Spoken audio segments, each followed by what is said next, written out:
Hello everybody, my name is Jackson Mauser, and this is my gear review for what I finished the Appalachian Trail with, and also what I recommend compared to that gear.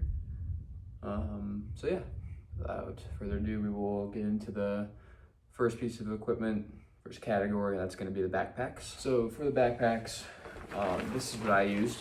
This is the Hyperlight Unbound. It's a 55-liter backpack, so it's quite large. It worked for me the entire time, held up super well. I don't think I'll ever use anything but a Hyperlight on a Thru-Hike, just because of the way that the packs are sealed. In terms of waterproofing, I've literally had this thing, rolled up. I've fallen into multiple streams / rivers, and the pack's been submerged, and I take it out and everything is completely dry still. It's great. There's a bottom meshing down here, and if you're trying to do miles on a Thru-Hike, this is great because I'll just shove all my food in here and then eat it like as I'm walking. I can just pull it out. I'll shove my trash in there at the end of the day, clean it out. But yeah, the mesh on the front, super nice. And then you put your rain gear water filter in there for easy access. Got some good hip sacks. But yeah, overall this bag is absolutely amazing. This is the only thing I used on that Thru-Hike. However, what I will say is that I recently just got this. It's another Hyperlight. The Waypoint, it's a 35 liters, so it's a whole 20 liters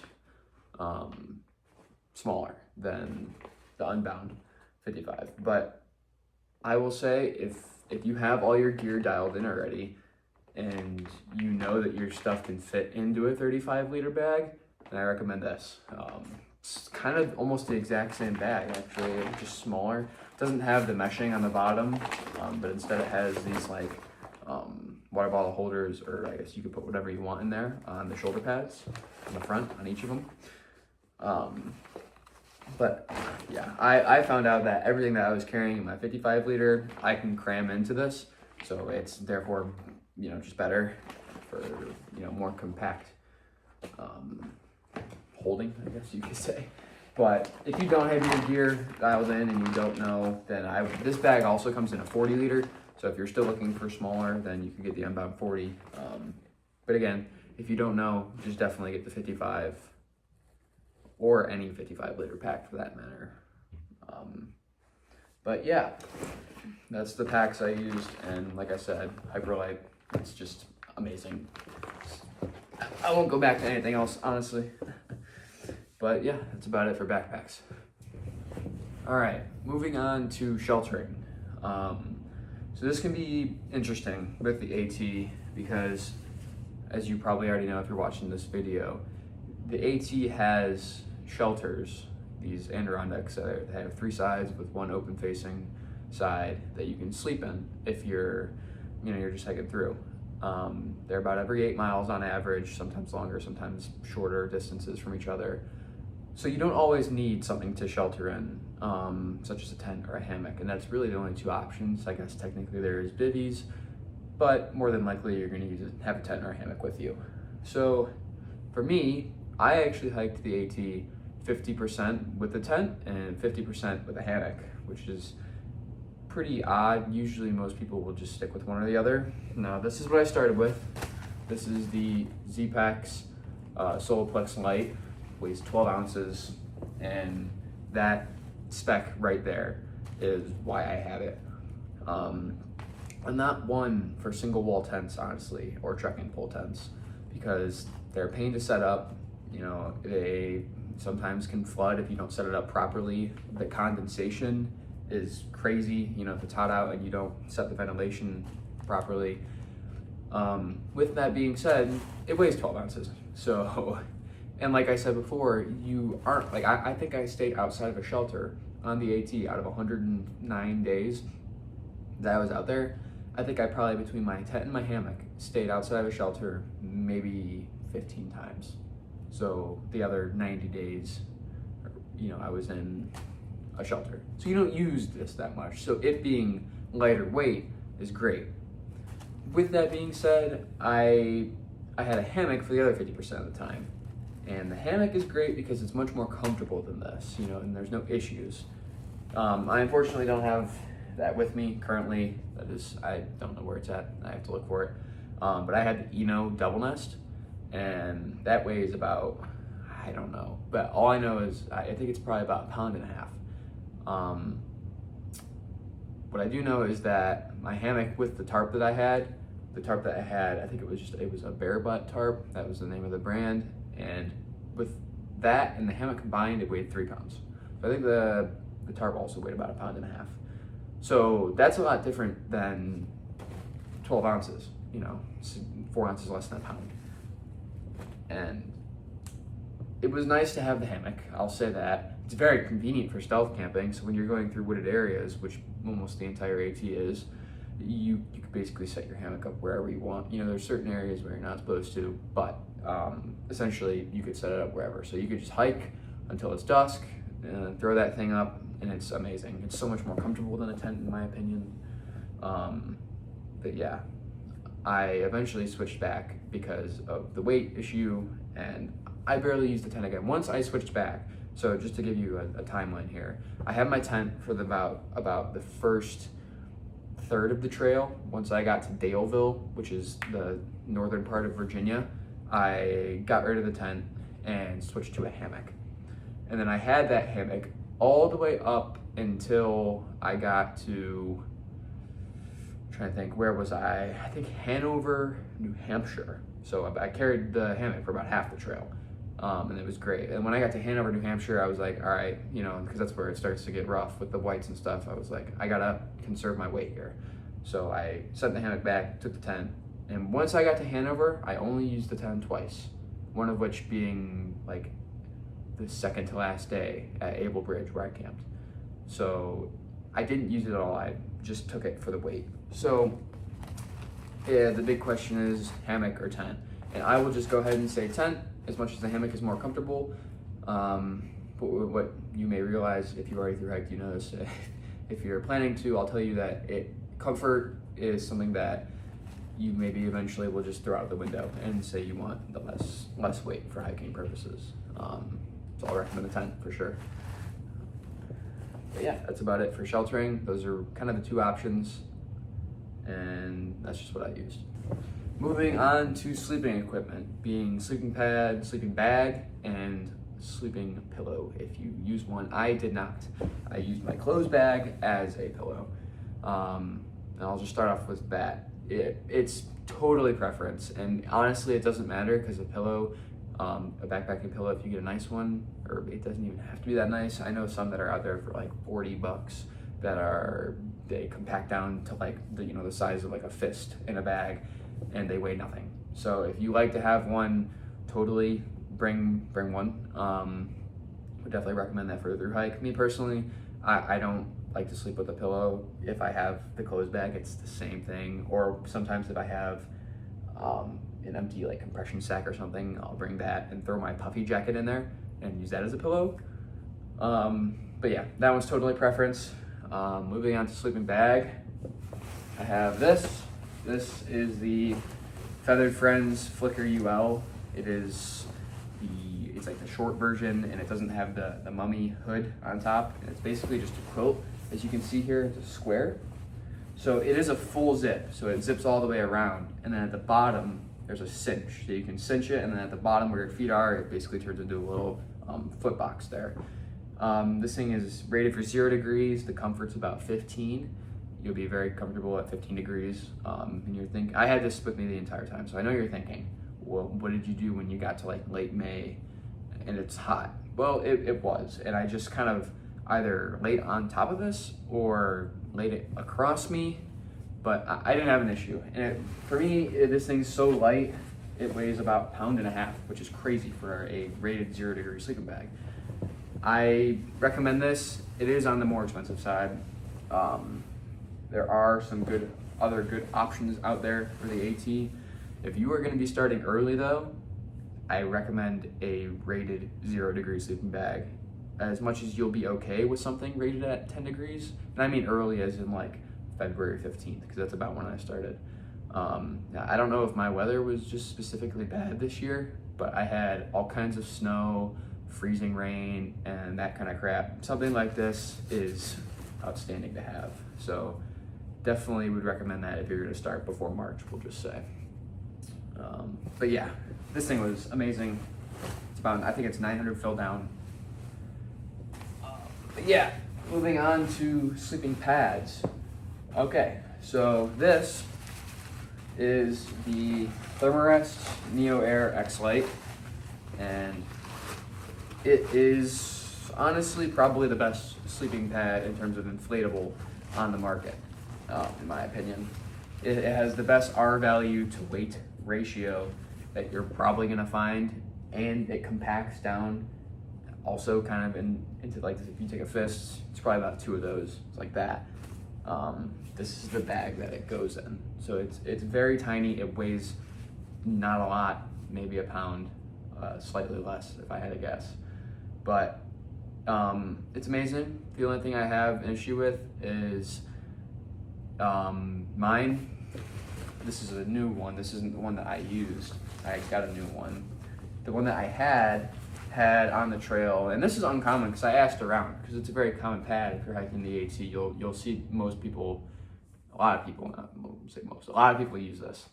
I asked around, and a lot of people say they don't get leaks. I personally had 2 leaks in mine. I don't know if that's just because I was being rough with it, but I had 2 leaks in it, and it wasn't an issue. I was able to patch them. Except the second one, when I got to Hanover, I got a leak and I couldn't patch it. So I sent that home, and I in turn used this accordion for the last, whatever that was, like 300, 400 miles of the trail. And this thing is kind of nice because it's light. I just strap it right to the top of my backpack because it doesn't have the spot on the bottom by the hip sack where you can strap it in. That's where most people strap it in if they have this. For the weight, it's amazing. It weighs absolutely nothing, maybe a half a pound, not even, if I had to guess. The downside of those is that when you're in a shelter, because the shelters are wooden planks, it sucks. It's basically like sleeping on those wooden planks. It just provides a slight foam layer there to make sure that you're not gonna have bruises, but it's definitely uncomfortable. So I don't really recommend this unless you're just cranking miles, going for hardcore, just keeping going. Even then, this Thermarest weighs maybe a couple ounces more, and it's so much more comfortable. I had to use this kind of just as a last minute thing. With that being said, 100% recommend the Thermarest Neo Air X Lite.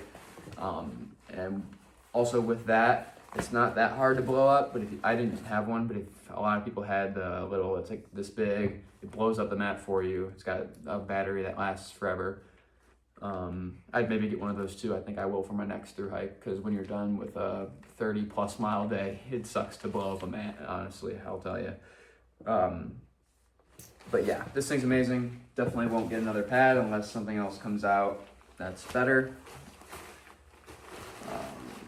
And yeah, that's about it for sleep equipment. Like I said, pillow, preference.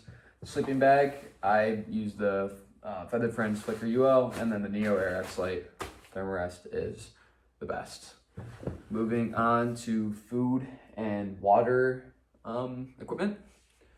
This I have here. This is just like a little,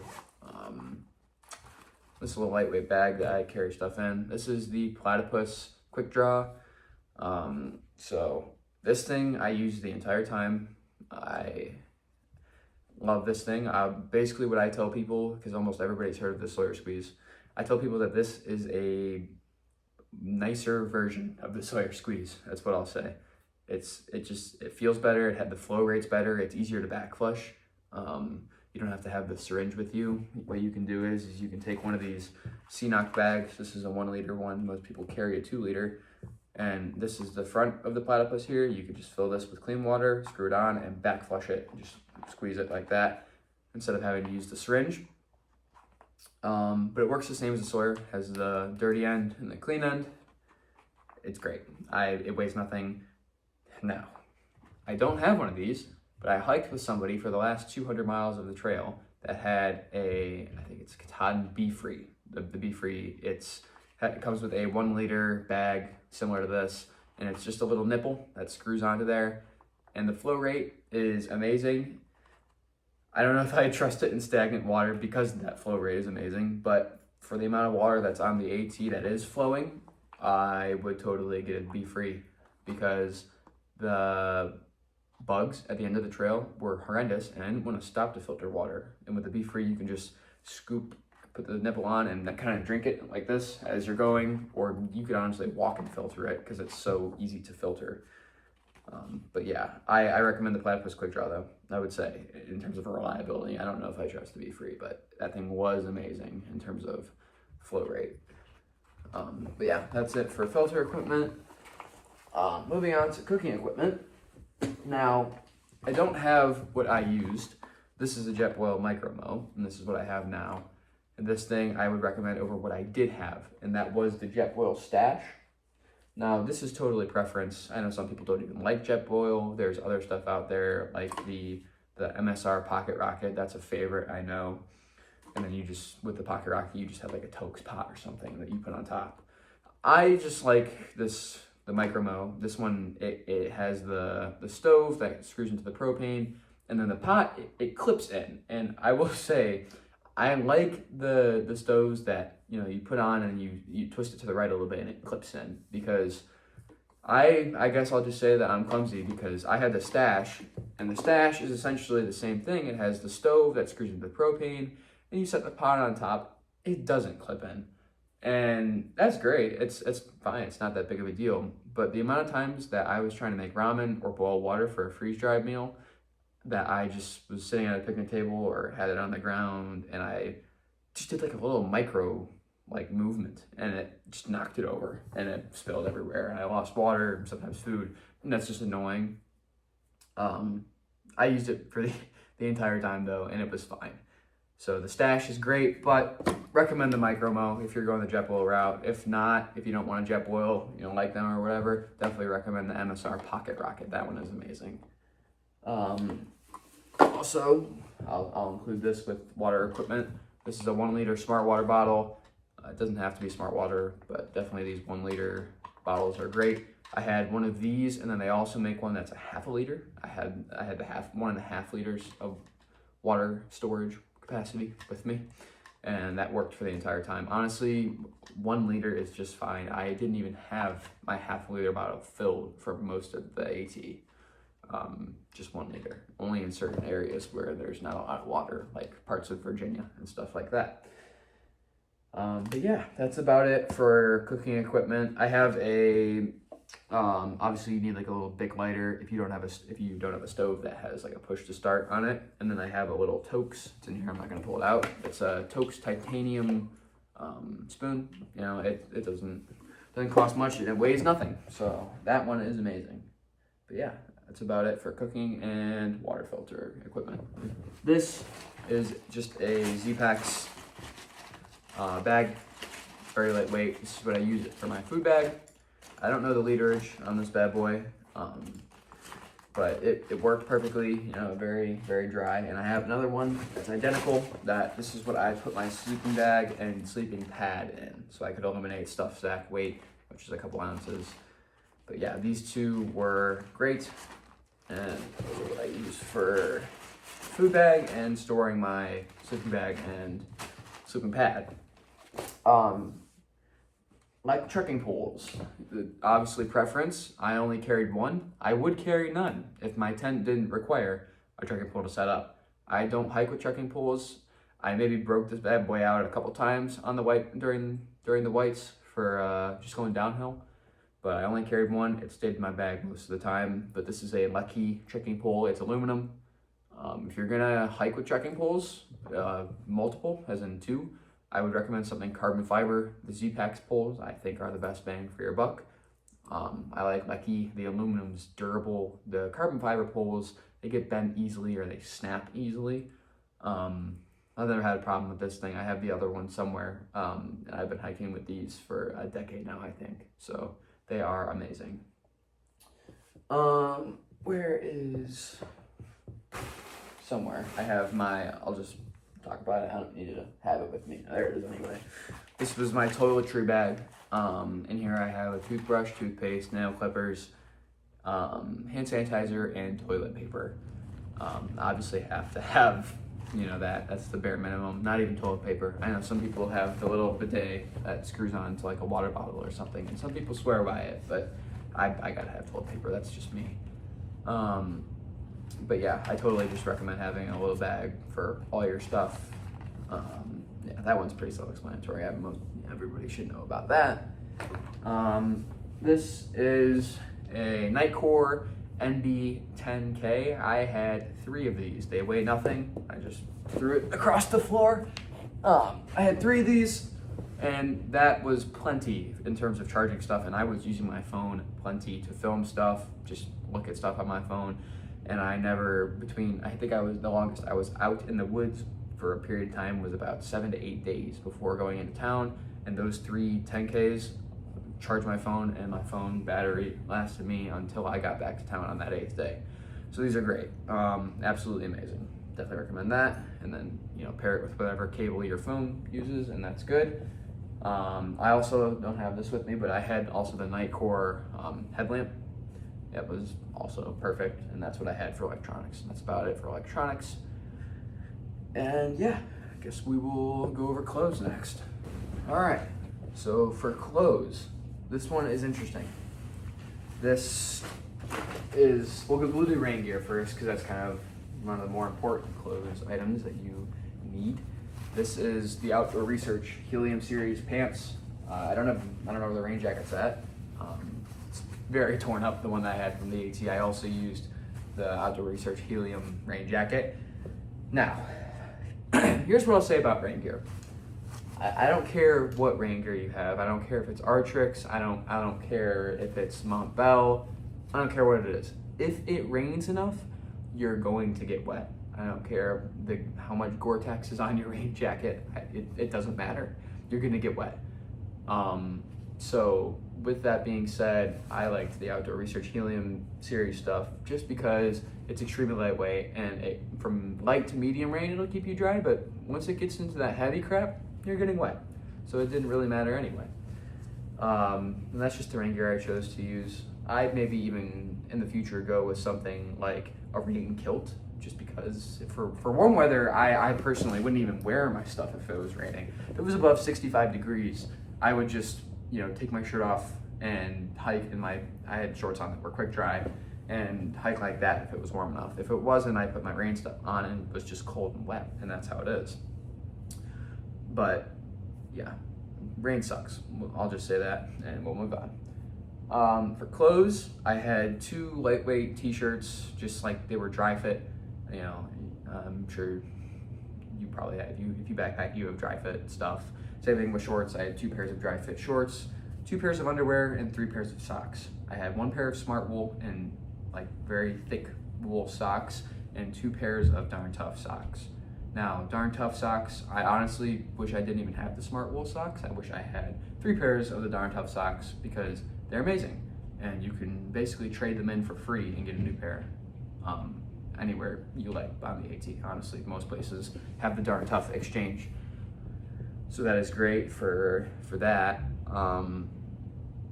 I had a microgrid hoodie it was Sky Goat. That was the brand. I had that the entire time. Great for the cold weather in the beginning, and great for sleeping when it was cold, stuff like that.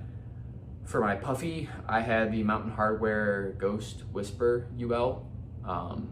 That thing's amazing. It's 1,000 fill down. It weighs nothing. It weighs as much as a feather, and you can compress it down into nothing. I recommend that entirely for puffy. I wouldn't recommend any other jacket. That's the one I would recommend. And yeah, that's about it for clothing. I also had a neck buff. I definitely recommend a neck buff, especially for when it's the cold weather.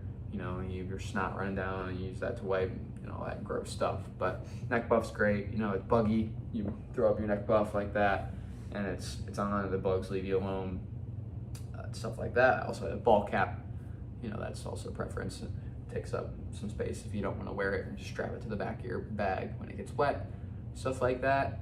And last but not least, the clothing item that you must have is a bug net. You gotta have a bug net. Weighs nothing, takes up no space, and you'll be happy that you have one. I have so many people that didn't have a bug net, and when we got to the 100-mile wilderness, it was just hell for them. And yeah, you gotta wear the bug net. Have one as well. It's a crucial piece of equipment. But yeah, that's about it for clothes. And honestly, that's about it for everything that I brought with me. Besides like my phone, I had a pair of Oakley sunglasses that I brought. But yeah, that's about it. I'll go over again what I recommend with each piece of equipment in each category. Starting with the backpacks. If you have your gear dialed in and you know what literage you need for a 35 liter bag, like a 35 to 40, I recommend the Hyperlite Waypoint. For anything above 40, I recommend the Hyperlite Unbound. It's as simple as that. I'll basically just say this: I recommend Hyperlite packs in general, and they have all kinds of models of packs, frameless and framed, and you can go on and look and see which one you want depending on how much stuff you're gonna bring. But I 100% recommend their packs. Moving on to sleeping equipment, pillow, totally preference. I don't have one. I don't need one. I don't know one. Actually, I do know one to recommend. The Big Sky Montana pillow is great. Definitely recommend that one. Sleeping pad.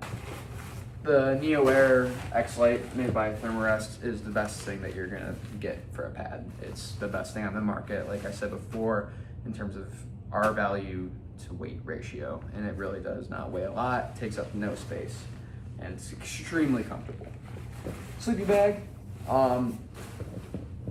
This, like I said, is the Feather Friends Flicker UL. Recommend that entirely. The one that's rated 0 degree. It's, like I said, it's a bit more on the pricey side. I think it's about $500 to $600, so it's very expensive. But I entirely recommend it. This is probably the sleeping bag that I will use, outside of summer hiking every single time, because it's extremely reliable. It's gotten wet a couple times even, and it dries out better than most down stuff would. Moving on to tents, hammocks. Definitely recommend Z-Packs tents, whether you want the more space and you get the duplex, or you want to go ultra light and you get the Soloplex light. Definitely recommend Z-Packs tents. They're great. Filter, recommend the Platypus Quick Draw. Cooking stove, I recommend the Jetboil Microbow. Rain gear, I recommend the Outdoor Research Helium series, whether it's the rain pants or the rain jacket, 100%. Batteries, I can't stress enough that you should get the Nitecore MB 10,000, whether it's the Gen 3, Gen 4, they're all very similar. They're extremely lightweight, have great battery life. They're perfect, honestly. And yeah, that's about it. So that has been everything that I traveled with and everything that I recommend that you should bring with you on your AT Thru-Hike. Or honestly, this goes for most backpacking outside of a Thru-Hike too. All this stuff that I have just talked about, most of it I take with me on all of my backpacking trips, not just Thru-Hikes. So it's all very great equipment that has multiple uses and is very long lasting. So yeah, thank you for tuning in. We will see you in the next one.